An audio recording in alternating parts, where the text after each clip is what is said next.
only for her statement, but for her leadership of the Youth Forum for the Commonwealth for so many years. And it is my hope that when we transition, that we will be able to follow in the footsteps and to fit into those large shoes that she has occupied for so and such. Instead of a youth, you have an aging representative, government representative to be with you, and I hope you will bear with me to that purpose. Pakistan has a very active policy with regard to youth, and maybe I'll mention a few things.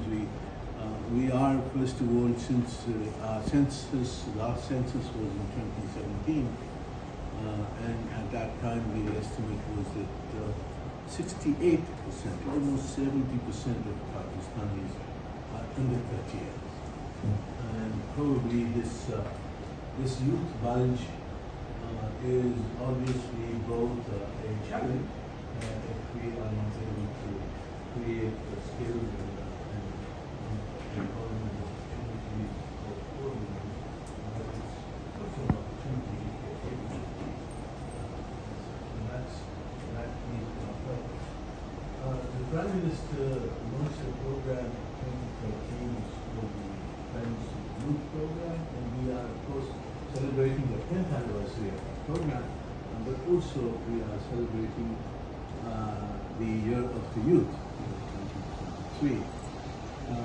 Our core interventions basically follow traditional lines of education, employment, engagement, and environment for ease of our youth program. We have tried in the government and the youth to try and see how education can supplement the skills development program, where at least a half are professionally trained free of cost in high technology every year.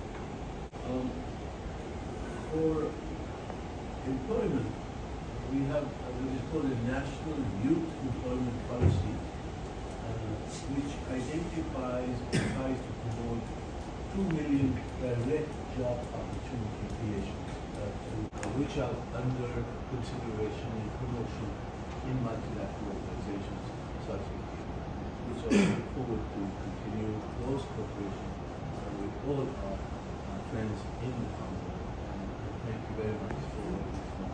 Thank you.